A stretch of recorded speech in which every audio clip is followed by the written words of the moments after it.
Turki, secara resmi disebut sebagai Republik Turki, adalah sebuah negara kesatuan dengan sistem presidensial di kawasan Asia.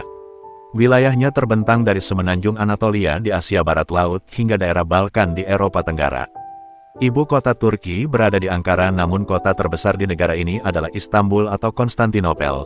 Dahulu, merupakan ibu kota dari Kekaisaran Bizantium dan Kesultanan Utsmaniyah. Lokasinya yang strategis di persilangan dua benua, budaya Turki merupakan campuran budaya timur dan barat yang unik yang sering diperkenalkan sebagai jembatan antara dua peradaban. Dengan adanya kawasan yang kuat dari Adriatik ke Tiongkok dalam jalur darat di antara Rusia dan India, Turki telah memperoleh kepentingan strategis yang bertambah pesat. Namun kabar duka menyelimuti Turki dan Suriah yang dilanda gempa dahsyat berkekuatan 7,8 magnitudo pada Senin tanggal 6 Februari tahun 2023. Gempa ini disebut-sebut merupakan gempa yang paling mematikan yang pernah terjadi. Pasalnya, diperkirakan hingga kini korban gempa Turki tersebut mencapai lebih dari 10.000 orang. Prediksi ini disampaikan oleh United States Geological Survey atau Badan Geologi Amerika Serikat.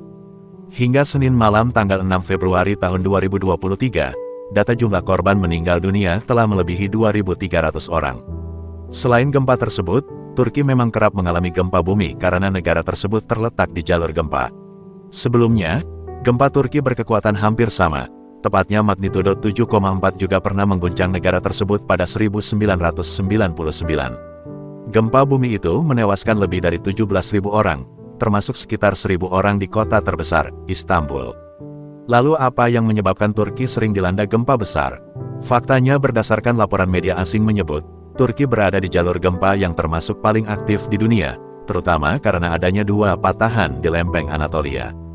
Gempa ini diketahui terjadi di pusat gempa di Kahramanmaras di Provinsi Gaziantep yang berjarak 33 km dari ibu kota provinsi yang juga bernama Gaziantep. Setelah terjadi di daerah tersebut, kemudian 40 gempa susulan terjadi yang salah satunya bermagnitudo 6,7. Gempa susulan ini diketahui membentang di sepanjang 200 km di sepanjang patahan garis besar. Menurut Chris Elders dari School of Earth and Planetary Sciences pada Universitas Curtin di Perth, Australia, gempa kedalamannya mencapai 18 km dari permukaan bumi, sehingga sangat amat dahsyat dan menghancurkan. Akibatnya, gempa itu menciptakan suara yang mengerikan dan mengeluarkan energi yang jauh lebih besar ketimbang gempa berkedalaman di dalam kerak bumi.